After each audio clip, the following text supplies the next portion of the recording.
오늘도 수요 예배에 참여하신 성도 여러분들을 주님의 이름으로 환영하고 축복합니다. 이제 다 같이 찬송가 429장으로 찬양 드리겠습니다. 찬송가 429장입니다.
기도하겠습니다.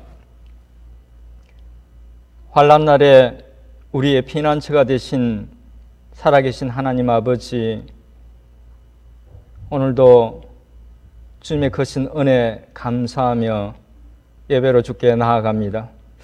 아무리 생각해봐도 부족한 것밖에 없는데 그런 저희에게 구원의 은혜를 베풀어 주시고 늘 변함없는 사랑으로 사랑해 주시고 때를 따라 필요한 은혜를 베풀어 주셔서 감사합니다. 그 은혜 감사드리며 오늘도 예배로 주께 나아갑니다. 이 시간 성령께서 함께 하셔서 하나님께서 기뻐하시는 예배 드리게 하시고 찬양 드리고 말씀 듣고 기도하는 가운데 하나님 풍성한 은혜 내려주옵소서. 저희 예배를 받으시는 주님을 찬양하오며 예수님의 이름으로 기도드립니다. 아멘. 오늘 함께 나눌 말씀은 야고보서 2장 14절에서 26절 말씀입니다. 제가 받들어 읽어 드리겠습니다. 야고보서 2장 14절에서 26절에 기록된 하나님의 말씀입니다. 내 형제들아, 만일 사람이 믿음이 있노라 하고 행함이 없으면 무슨 유익이 있으리요? 그 믿음이 능히 자기를 구원하겠느냐? 만일 형제나 자매가 헐벗고 일용할 양식이 없는데 너희 중에 누구든지 그에게 이르되 평안히 가라, 덥게 하라, 배부르게 하라 하며 그 몸에 쓸 것을 주지 아니하면 무슨 유익이 있으리요? 이와 같이 행함이 없는 믿음은 그 자체가 죽은 것이라. 어떤 사람은 말하기를 너는 믿음이 있고 나는 행함이 있으니 행함이 없는 이 믿음을 내게 보이라. 나는 행함으로 내 믿음을 네게 보이리라 하리라. 네가 하나님은 한 분이신 줄 주를 믿느냐? 잘하는도다 귀신들도 믿고 떠느니라. 아하, 허탄한 사람아, 행함이 없는 믿음이 헛것인 줄을 알고자 하느냐? 우리 조상 아브라함이 그 아들 이삭을 제단에 바칠 때에 행함으로 의롭다 하심을 받은 것이 아니냐? 네가 보거니와 믿음이 그의 행함과 함께 일하고 행함으로 믿음이 온전하게 되었느니라. 이에 성경에 이른바 아브라함이 하나님을 믿으니 이것을 의로 여기셨다는 말씀이 이루어졌고 그는 하나님의 벗이라 칭함을 받았나니 이로 보건대 사람이 행함으로 의롭다 하심을 받고 믿음으로만은 아니니라. 또 이와 같이 기생 라비 사자들을 접대하여 다른 길로 나가게 할 때에 행함으로 의롭다 하심을 받은 것이 아니냐. 영혼 없는 몸이 죽은 것 같이 행함이 없는 믿음은 죽은 것이니라. 아멘. 오늘 말씀은 사도 야고보가 행함이 없는 믿음이 죽은 믿음이라는 것을 강조하고 있는 말씀입니다. 사도 야고보가 이 말을 했던 이유는 당시 여러 지역에 흩어져 있던 초대교회 성도들 중에 믿는다고 하면서도 실제 삶 속에는 행함이 없는 그 문제가 심각하게 나타났기 때문일 것으로 여겨집니다. 일부 신학자들은 사도 야고보가 이 서신서를 쓴 보다 근본적인 이유는 사도 바울이 강조한 믿음에 대한 오해로 성도들이 행함이 그렇게 중요하지 않다고 생각했기 때문이라고도 합니다. 어떤 이유인지 정확히 알 수는 없지만 당시 초대교회 성도들에게 행함이 없는 그런 어떤 신앙생활이 문제가 되었고 사도 야고보는 이 문제를 바로잡고자 오늘 말씀을 기록한 것으로 보입니다. 오늘 말씀은 먼저 15절, 16절에서 행함이 없는 어떤 그 믿음이 아무 유익이 없다는 것을 상식적인 한 이야기를 예로 설명합니다. 만약 믿음의 형제나 자매가 헐벗고 또 일용할 양식이 없을 정도로 어려운데 그 사람에게 평안히 가라, 덥게 하라, 배부르게 하라고 말하면서 정작 쓸 것을 또 먹을 것을 주지 않으면 도대체 무슨 유익이 있겠느냐고 반문하면서 사도 야고보는 그런 믿음은 죽은 믿음이라고 단정적으로 말합니다. 실제로 자신의 것을 나누어 주고 희생하고 돌보는 그런 행함이 없는 믿음을 과연 믿음이라고 할 수 있겠냐는 것이죠. 그런 경우를 경험해 보신 분들이 계신지는 모르겠습니다만 그런 경우를 당하면 정말 씁쓸하고 어떤 경우에는 마음의 상처가 되기도 하죠. 그런 믿음을 가진 사람에게 사도 야고보는 그 믿음을 보여달라고 말합니다. 그런 행함이 없는 믿음이라는 것이 있다면 그것이 있다는 것을 어떤 식으로든 한번 증명해 보라는 것입니다. 증명할 수 없죠. 왜냐하면 믿음은 행함으로밖에 증명할 수 없기 때문입니다. 그러면서 19절에서 그런 믿음의 무가치함을 한마디로 꼬집습니다. 19절을 같이 한번 읽어보겠습니다. 하나님이 한 분이신 줄을 믿느냐? 잘하는도다 귀신들도 믿고 떠느니라. 사도 야고보가 여기서 하나님이 한 분이신 줄을 믿느냐고 물은 것은 그것이 유대인들이 토라를 암송하면서 날마다 제일 먼저 하나님 앞에 고백하는 그런 신앙 고백이었고 신앙의 가장 핵심적인 내용이었기 때문입니다. 야고보는 귀신도 믿기는 그렇게 믿고 있다는 것입니다. 이 말은 하나님을 믿는다고 하면서 하나님의 방식으로 살지 않는 것은 마치 귀신이 그 사실을 알고도 하나님의 뜻을 따르지 않는 것과 같다는 것이죠. 행함이 없는 믿음이라는 것이 그런 것과 같다는 것입니다. 그러면서 사도 야고보는 행함으로 온전한 믿음을 가졌던 아브라함과 또 라합 두 사람을 예를 들어 이야기합니다. 아브라함은 하나님을 향한 그 자신의 믿음을 아들을 바치라는 명령에 순종하는 행동을 통해서 보여주었고 라합은 이스라엘 정탐꾼을 숨겨줌으로써 하나님에 대한 자신의 믿음을 보여주었습니다. 그들의 믿음은 하나님에 대해서 아는 수준이 아니었습니다. 그들의 믿음은 말로만 하는 그런 수준이 아니었습니다. 그렇게 할 때에 그들은 자신들의 가장 귀중한 것을 담보했던 것입니다. 아브라함은 생명보다 소중한 자신의 아들을 걸었고 라헬은 본인의 목숨과 가족들의 목숨을 걸었던 것입니다. 이런 행동들은 그들이 얼마나 하나님을 신뢰했는지를 정확히 보여주는 것입니다. 그리고 마지막 26절에서 사도 야고보는 다시 한번 행함이 없는 그 행함에 대해서 강조했습니다. 26절을 같이 읽어보겠습니다. 영혼 없는 몸이 죽은 것 같이 행함 없는 믿음은 죽은 것이니라. 오늘 말씀을 통한 메시지는 분명하고 간단합니다. 행함이 없는 믿음은 죽은 것, 즉 아무 소용이 없는 것이라는 것입니다. 어떤 면에서 보면 성도가 성도답게 행함이 있는 삶을 살아야 한다는 것은 상식적인 것입니다. 그런데 문제는 일부 초대교회 성도들도 그랬고 오늘날의 성도들 중에도 일부는 이 말씀을 상식적인 것으로 생각하지 않는다는 것입니다. 그 바람에 세상으로부터 그리스도인들이 많은 비난을 받기도 하죠. 하나님을 믿는다고 하는데 사는 것을 보니까 자기들과 크게 다를 바가 없거나 또 종종 못한 경우를 보기 때문입니다. 이제 그리스도인들이 이 말씀을 등한시하는 이유와 또 믿음과 행함이 결코 분리될 수 없는 것이라는 성경적인 근거를 이렇게 살펴보면서 우리가 하나님 앞에서 반듯하게 살기 위해서 애쓰고 노력해야 할 이유를 생각해 보도록 하겠습니다. 먼저 이 말씀이 등한시되는 이유를 살펴보겠습니다. 신앙생활에서 행함이 등한시되는 주된 이유 중에 하나는 사도 바울이 강조한 믿음에 대한 잘못된 이해 때문이라고도 볼 수 있습니다. 그렇게 된 데에는 목회자들이 분명하게 가르치지 않은 이유도 있고 또 엔티노미니아니즘이라고 하는 율법 폐기론 혹은 도덕률 폐기론과 같은 건전하지 못한 신학을 가르치는 신학자들도 있기 때문입니다. 그리고 아마도 교회가 많은 사람들을 불러들이기 위해서 저는 그저 믿는다고 하면 천국이 보장된다고 하면서 전했던 그 값싼 복음도 한몫했을 것이라고 봅니다. 물론 관련된 성경의 내용도 좀 이해하기 어렵고 혼란스러운 부분이 있습니다. 일단 성경 말씀 중에서 정확한 이해가 필요한 부분부터 살펴보도록 하겠습니다.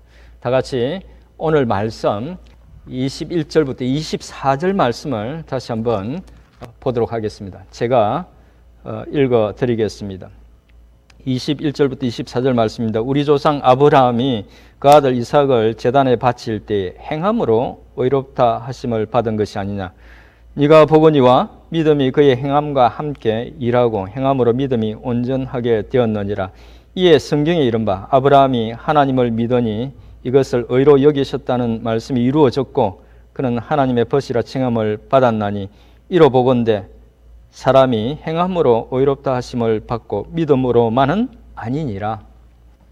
사도 야고보는 사람이 행함으로 의롭다 하심을 받고 믿음만은 아니니라고 말합니다. 이제 사도 바울이 기록한 내용을 살펴보겠습니다. 먼저 로마서 3장 28절을 보겠습니다. 로마서 3장 28절에서는 이렇게 말합니다. 그러므로 사람이 의롭다 하심을 얻는 것은 율법의 행위에 있지 않고 믿음으로 되는 줄 우리가 인정하노라. 또 로마서 4장 2절에서 3절 말씀을 보겠습니다. 만일 아브라함이 행위로서 의롭다 하심을 받았으면 자랑할 것이 있으려니와 하나님 앞에서는 없느니라. 성경이 무엇을 말하느냐? 아브라함이 하나님을 믿음에 그것이 그에게 의로 여겨진 바 되었느니라. 그래서 여기서 행함이나 또 행위로 번역하고 있는 말은 사실은 같은 말입니다. 영어로는 둘 다 works라고 번역하고 있고 헬라어 원어도 같은 단어를 쓰고 있습니다. 야고보 사도의 말과 바울의 말을 비교해 보면 표면적으로는 분명히 모순되는 말처럼 보입니다. 그렇게 보이는 이유는 문맥을 고려하지 않았기 때문입니다. 우리 격언에 아는 것이 힘이라는 말과 또 모르는 것이 약이라는 말이 있습니다.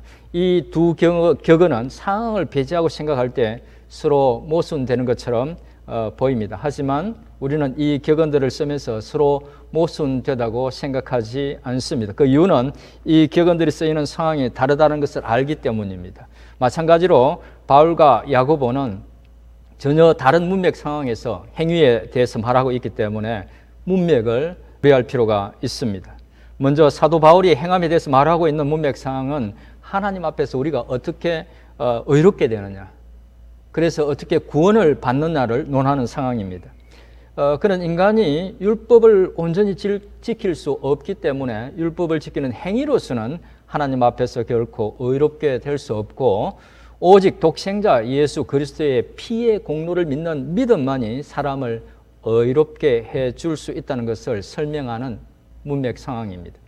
율법을 지키는 행위와 또 예수 그리스도를 믿는 믿음, 이 둘을 대조하면서 율법을 지키는 행위가 아니라 오직 믿음으로 구원을 얻을 수 있다는 것을 말하고 있는 중이라는 것입니다. 이것은 유대교에 그 누구보다 충성을 다했던 사도 바울이 다메섹 도상에서 예수 그리스도를 만났을 때에 깨달았던 가장 중요한 진리였기 때문에 그가 복음을 전하면서 또한 가장 힘써 가르쳤던 것입니다. 반면에 사도 야고보가 행위에 대해서 말하고 있는 상황은 그렇게 하나님 앞에서 의롭게 되는 어떤 그런 방법에 대해서 대한 것이 아니라 성도가 삶을 살아갈 때에 신자다운 삶의 모습이 있어야 한다는 것을 말하고 있는 그런 상황입니다. 사도 야고보는 적어도 예수 그리스도를 믿는 신앙을 가졌다고 하면서 형제 자매의 어려움을 보고 말로만 잘 먹고 잘 지내라고 하면 그런 믿음은 아무 소용이 없다는 것입니다. 적어도 자기 것을 나눠주면서 필요를 채워줄 줄 알아야 한다는 것이죠. 아브라함이나 혹은 라합처럼 하나님을 믿는다면 그 믿음이 삶에서 드러나야 한다는 것입니다. 행함이 없으면 제대로 된 믿음이라고 할 수 없다는 것이죠. 그런 믿음은 하나님과 상관없는 귀신도 갖고 있다는 것입니다. 결론적으로 두 사도의 말을 조화롭게 정리하면 사도 바울의 말은 우리는 율법을 지키는 행함으로 결코 하나님 앞에서 의롭다고 칭함을 받을 수 없고 오직 믿음으로만 예수 그리스도를 믿는 믿음으로만 의롭게 될 수 있다는 것입니다. 하지만 사도 야고보의 말은 그 믿음을 가지고 살아갈 때에 신자들은 믿음에 걸맞는 행함이 있어야 한다는 것입니다. 그래야 하나님 보시기에 온전한 믿음이 된다는 것입니다. 두 사도의 이런 가르침은 서로 모순되는 것이 아니라 서로 보완하고 있는 것입니다. 그래서 로마서와 야고보서를 서로 조화를 이루는 책이라고 하는 것입니다. 이제 믿음과 행함이 결코 분리될 수 없다는 것을 좀 더 폭넓게 생각해 보도록 하겠습니다. 먼저 사도 바울은 행함에 대해서 그리고 사도 야고보는 믿음에 대해서 어떻게 생각했을까요? 믿음을 강조한 바울의 그 행함에 대한 생각을 엿볼 수 있는 부분을 먼저 잠시 살펴보겠습니다. 갈라디아서 5장 6절에서 사도 바울은 이렇게 이야기합니다. 그리스도 예수 안에서는 할례나 무할례나 효력이 없으되 사랑으로 역사하는 믿음뿐이니라. 여기서 사도 바울은 그냥 믿음만 이야기하지 않고 사랑으로 역사하는 믿음에 대해서 이야기합니다. 즉 믿음 속에는 사랑이라는 그 행함이 있어야 한다는 것입니다. 로마서 2장 6절에서도 분명하게 하나님께서 각 사람에게 그 행한 대로 보응하실 것이라고 말하고 있습니다. 이것뿐만 아닙니다. 사도 바울이 쓴 서신서들의 그 내용을 봐도 그가 결코 행함을 부정하는 말을 하고 있지 않다는 것을 알 수 있습니다. 사도 바울의 서신서들은 대부분 전반부가 교리적인 내용을 다루고 있고 후반부는 성도가 어떻게 살아야 하는지에 대해서 많은 권면들을 하고 있는 그런 권면들입니다. 성도들의 삶에 대해서 말하고 있다는 것은 행함의 중요성을 알고 권면했다는 것이죠. 사도 바울은 바로 그 행함을 부정하는 것이 아니라 오히려 그 중요성을 알고 있었고 그래서 권면했던 것입니다. 그러면 반대로 행함을 강조하고 있는 사도 야고보는 믿음에 대해서 어떻게 생각을 했을까요? 믿음은 경시하고 행위만 강조했을까요? 전혀 그렇지 않죠. 오늘 말씀 24절만 봐도 사도 야고보는 믿음의 행함이 더해지면서 믿음이 온전해진다고 말합니다. 행함에 있어서 믿음이 필수적이라는 것이죠. 아주 초석이 된다는 것입니다. 근본이라는 것입니다. 우리는 이 두 사도가 기록한 성경을 통해서도 믿음과 행함이 함께 가야 한다는 것을 알 수 있지만 성경 전체의 가르침도 역시 그렇습니다. 그렇게 유추할 수 있는 대표적인 사건은 출애굽 사건 후 시내산에서 있었던 하나님과 이스라엘 백성들 간에 맺었던 그 언약식입니다. 하나님께서는 이스라엘 백성들의 하나님이 되고 그들이 하나님의 백성이 되는 그 언약식을 맺을 때에 하나님은 이스라엘 백성들에게 단순히 종교적으로 하나님을 섬길 것만을 요구하지 않았습니다. 그들에게 10계명을 비롯한 많은 계명들을 주시면서 그 계명대로 살 것을 요구하셨습니다. 계명을 주셨다는 것은 하나님의 백성으로서의 합당한 수준, 하나님 당신께서 기대하는 그런 어떤 삶의 수준, 행함을 요구하셨다는 것이죠. 이후 이스라엘 백성들이 하나님과 약속을 어기고 하나님께 범죄할 때에 하나님께서 여러 선지자들을 보내서 그들의 죄를 알려주면서 회개하고 돌아올 것을 요구하십니다. 그 내용들을 보면 주된 내용이 이스라엘 백성들이 하나님만 섬기지 않고 우상들을 섬긴 것과 또 빠지지 않고 언급되는 것이 있는데, 그것은 그들의 삶이 하나님 보시기에 거룩하지 못했다는 것입니다. 가난하고 약한 자들을 착취하는 것, 서로를 부정한 저울로 속이는 것, 뇌물을 받고 재판을 공의롭게 하지 않는 것들, 그런 것들을 지적합니다. 이 사실 역시 믿음과 행함을 분리할 수 없다는 것을 말해줍니다. 하나님을 믿으면서 그 하나님 백성답게 살아가는 것, 그것을 동시에 요구하셨다는 것이죠. 신약에서도 형태는 다르지만 같은 것을 말하고 있습니다. 마태복음 25장 31절 이하에 보면 예수님이 재림하셔서 마지막 심판을 하실 때 한 장면이 묘사되고 있습니다. 34절 이하에 보면 예수님께서 오른편에 있는 자들에게 하시는 말씀이 기록되어 있는데, 그들에게 이렇게 말씀하십니다. 내 아버지께 복 받을 자들이여, 나와 창세로부터 너희를 위하여 예비된 나라를 상속받으라. 내가 줄일 때에 너희가 먹을 것을 주었고, 목마를 때에 마시게 하였고, 나그네 되었을 때에 영접하였고, 헐벗었을 때에 옷을 입혔고, 병들었을 때에 돌보았고, 옥에 갇혔을 때에 와서 보았느니라. 그러자 오른쪽에 있는 사람들은 자신들이 언제 그렇게 했느냐고 주님께 묻습니다. 그래서 주님께서 이렇게 대답하십니다. 내가 진실로 너희에게 이르노니 너희가 여기 내 형제 중에 지극히 작은 자 하나에게 한 것이 곧 내게 한 것이니라. 이제 왼편에 있는 자들에게 이렇게 말씀하십니다. 저주를 받은 자들아, 나를 떠나 마귀와 그 사자들을 위하여 예비된 영원한 불에 들어가라. 그래서 그들도 주님께 자신들이 언제 주님이 줄이고 목마를 때에 나그네 되었을 때 영접하지 않았는지, 헐벗을 때에 옷을 입히지 않았고, 병들었을 때는 옥에 갇혔을 때에 돌보지 않았느냐고 묻습니다. 그러자 주님께서 대답하십니다. 45절입니다. 내가 진실로 너희에게 이르노니 이 지극히 작은 자 하나에게 하지 아니한 것이 곧 내게 하지 아니한 것이니라. 여기서 우리가 주목해야 하는 것은 두 무리의 사람들 모두 예수님을 주님으로 부르는, 그러니까 예수님을 아는 사람들이라는 것입니다. 특별히 영벌에 처해진 사람들이 예수님께 따지듯이 반문했던 말을 보면 그들도 예수님을 믿는 사람들이었다는 것을 짐작할 수 있습니다. 그러면 두 부류의 사람들이 서로 다른 심판을 받게 된 결정적인 이유는 무엇일까요? 그것은 바로 믿는 자로서 삶을 살아냈는가 하는 것이었습니다. 이 말씀 외에도 예수님이 신자들이 반듯한 삶을 살 것을 요구하는 많은 그런 말씀들이 성경 속에 기록되어 있습니다. 뿐만 아니라 앞에서 잠시 말씀드렸듯이 신약 성경에는 신자로서 반듯한 삶을 권면하는 많은 권면들이 있습니다. 만약 믿음으로 모든 것이 충분했다면 그런 삶에 대한 권면, 즉 행함에 대한 권면들이 필요하지 않았을 것입니다. 예수님의 가르침이나 사도들의 가르침은 믿음과 행함은 같이 가야 한다는 것이었습니다. 이상에서 사도 야고보가 말하는 그 행함이 믿음의 필수적이라는 것이 사도 야고보만의 어떤 그런 주장이 아니라 성경의 가르침이라는 것을 성경의 일부 내용을 통해서 부분적으로 이렇게 살펴봤습니다. 하지만 이런 이해에도 경계할 부분이 있습니다. 그것은 행함을 지나치게 강조하다 보면 신앙을 율법주의로 생각하거나 혹은 신앙을 도덕적인 삶을 살아내는 것으로 오해하는, 그래서 균형을 잃은 신앙을 가질 수도 있다는 것입니다. 이런 신앙도 행함이 없는 믿음만큼 위험한 그런 신앙입니다. 또 행함과 관련해서 이해해야 할 것도 있습니다. 그것은 신앙에 있어 행함이 필수적인 것이긴 하지만 완벽을 요구하는 것이 아니라는 것입니다. 우리는 결코 행함에 있어서 완벽할 수 없습니다. 하나님이 그것을 아셨기 때문에 우리에게 예수 그리스도를 통한 구원의 은혜를 베푸시고 또 실수했을 때 회개하고 돌이킬 수 있는 기회를 주셨던 것입니다.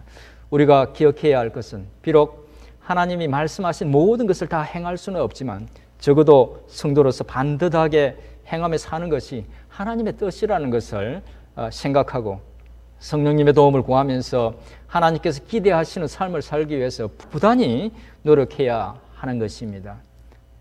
그런 면에서 신앙은 하나님의 그 온전하심을 향해서 나아가는 그 ongoing process라고 할 수 있는 것입니다. 이제 말씀을 마무리하겠습니다. 오늘 사도 야고보를 통해서 우리에게 주신 말씀은 행함이 없는 믿음은 죽은 믿음이라는 것입니다. 이 말씀은 믿는 자라면 그 삶 속에 신자다운, 믿는 자다운 행함이 있어야 한다는 것입니다. 그렇다고 100% 온전한 삶을 살아야 한다는 것은 아닙니다. 하나님의 은혜를 구하며 끝없이 그리스도인다운 삶을 향해서 나아가야 한다는 것입니다. 우리 주님께서 말로만이 아닌 그 행함으로, 십자가를 지심으로 우리에게 당신의 사랑과 신실함을 보여주셨듯이 우리도 주님이 가르쳐 주시고 보여주신 대로 서로에게 행함으로 하나님의 은혜를 나누고 전하는, 그래서 종국에는 하나님께서 영광을 받으시는 그런 우리 모두의 삶이 될 수 있기를 주님의 이름으로 축원드립니다. 기도하겠습니다. 신실하신 하나님 아버지, 오늘도 말씀으로 저희를 교훈해 주셔서 감사합니다. 이 시간 믿는다고 하면서 정작 믿는 자다운 삶을 살지 못했던 것 회개합니다. 주님 말씀을 통해서 주신 교훈처럼 진정으로 하나님이 기뻐하시는 행함이 있는 신자다운 삶을 살기를 원합니다. 연약한 저희들 정말 행함이 있는 복된 삶을 살 수 있도록 도와주시옵소서. 그렇게 살아감으로써 저희 가정에, 저희가 일하는 일터에, 또 함께 신앙생활을 하는 한인 장로교회 공동체, 그 밖에 모든 곳에 하나님의 은혜가 미치게 하는, 그렇게 하나님께 영광을 돌려드리는 저희들의 삶이 되게 해 주옵소서. 이제 예배를 마치고 여러 가지 기도 제목으로 기도드릴 때 주님 들으시고 응답해 주옵소서. 특별히 어렵고 힘든 시간을 살아가고 있는 성도들, 주님 앞에서 간구할 때 하나님 저들을 도와주시고 또 이 모든 상황을 넉넉히 이길 수 있는 힘과 용기와 지혜를 쏟아부어 주옵소서. 예수님의 이름으로 기도드립니다. 아멘. 예배를 드리고 함께 기도할 때 먼저 공동 기도 제목으로 기도하시고 개인 기도해 주시면 감사하겠습니다. 혹시 성도님들 중에 함께 기도하기를 원하는 기도 제목이 있으면 알려주시기 바랍니다. 공동 기도 제목으로 함께 기도하도록 하겠습니다. 이제 함께 기도할 공동 기도 제목 알려드리겠습니다. 연약한 분들을 위해서 기도하실 때에 김성경 집사님, 또 김영자 군사님, 김진대 집사님, 유기봉 집사님, 신추월 근사님, 황정희 집사님의 건강을 위해서, 그리고 연로하신 애녹회 회원들을 위해서 기도해 주시기 바랍니다. 파송 선교사님들을 위해서 기도할 때에 임바울 장영심 선교사님, 정연호 오경자 선교사님, 이주혜 선교사님의 건강과 사역을 위해서 기도해 주시기 바랍니다. 그리고 폐암으로 투병하고 있는 가형호 선교사님의 건강과 회복을 위해서도 기도해 주시기 바랍니다.